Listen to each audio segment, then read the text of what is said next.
राजस्थान का इतिहास। जब हम ये सुनते हैं तो जहन में आते हैं बड़े बड़े किले, राजा और भयंकर युद्ध, है ना? पर ये इतिहास सिर्फ इतना ही नहीं है।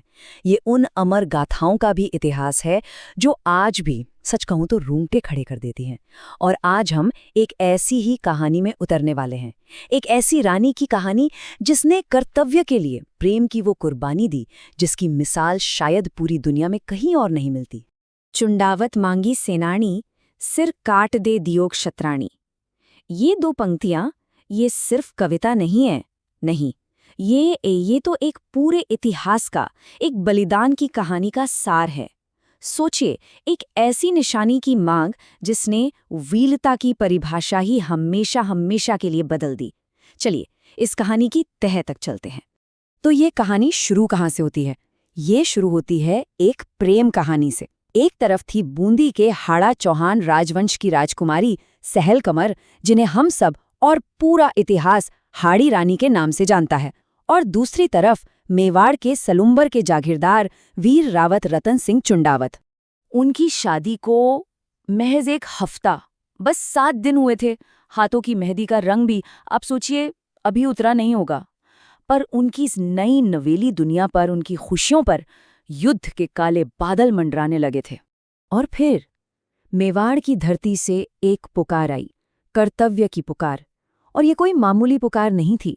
ये एक ऐसी पुकार थी जो उनके प्रेम, उनके विवाह, उनकी हर खुशी की सबसे बड़ी और सबसे कठिन परीक्षा लेने वाली थी। हुआ ये कि मेवाड़ के महाराणा राज सिंह का संदेशा आया। आदेश था रावत रतन सिंह के लिए। उन्हें मुगल बादशाह औरंगजेब की विशाल सेना को रोकने के लिए मेवाड़ की फौज की कमान संभालनी थी। और वजह थी राजकुमारी चारुमती के सम्मान की रक्षा करना, जिन्हें औरंगजेब जबरदस्ती अपने हरम में शामिल करना चाहता था। युद्ध का ये आदेश, ये सुनकर वीर रतन सिंह का मन, आप समझिए, एक गहरे समंदर में डूब गया। एक योद्धा का दिल जो हमेशा सिर्फ तलवार और कर्तव्य जानता था, वो पहली बार प्रेम और कर्तव्य के बीच बुरी तरह उलझ गया था। सवाल सीधा था, प्रेम या कर्तव्य? एक तरफ थी उनकी नई नवेली दुल्हन, उनकी रानी, जिसके साथ बिताए पल अभी जहन में ताज़ा थे, और दूसरी तरफ थी मेवाड़ की मिट्टी के प्रति एक राजपूत सरदार की कसम, उसका अटल कर्तव्य। और ये कश्मकश, ये उनके दिलो दिमाग पर पूरी तरह हावी होने लगी थी। अपनी रानी से दूर जाने का ख्याल ही उन्हें अंदर से तोड़ रहा था। वो विचलित हो रहे थे। तो युद्ध पर जाने से ऐन पहले उन्होंने अपने एक सैनिक को वापस महल भेजा। क्यों? अपनी रानी से उनकी कोई निशानी लाने के लिए, कोई ऐसी चीज जिसे देखकर वो युद्ध में अपना दिल मजबूत रख सके। अब जब वो सैनिक ये संदेशा लेकर हाड़ी रानी के पास पहुंचा, तो रानी को सब कुछ समझने में एक पल भी नहीं लगा। वो जान गई कि उनके पति का मन कमजोर पड़ रहा है, और उसी एक पल में उनके मन में एक ऐसे फैसले ने, एक ऐसे संकल्प ने जन्म लिया जिसकी कोई कल्पना भी नहीं कर सकता था।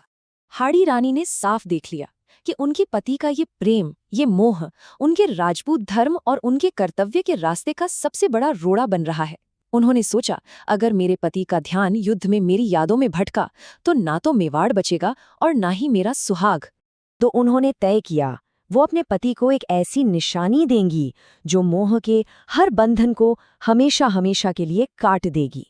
लेकिन सवाल ये था, आखिर वो अंतिम निशानी क्या हो सकती थी? और फिर उस क्षत्राणी ने जो किया, उसने इतिहास में त्याग और बलिदान की एक ऐसी कहानी लिख दी जिसे वक्त भी कभी मिटा नहीं सका। सैनिक की आंखों में देखते हुए उस वीर रानी ने एक पल भी नहीं सोचा, अपनी म्यान से तलवार निकाली और एक ही वार में अपना शीश, अपना सर काटकर उस सैनिक के हाथों में थमा दिया। ये थी वो अंतिम निशानी। आप सोच सकते हैं उस सैनिक का क्या हाल हुआ होगा।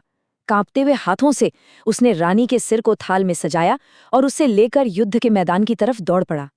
ये निशानी थी हर मोह को जड़ से खत्म कर देने के लिए, ताकि उसका पति अब सिर्फ और सिर्फ एक योद्धा की तरह मेवाड़ के लिए लड़े। और जब रतन सिंह ने अपनी पत्नी का कटा हुआ सिर देखा तो उनका कलेजा फट गया। उनका प्रेम, उनका संसार, सब कुछ एक झटके में तबाह हो गया।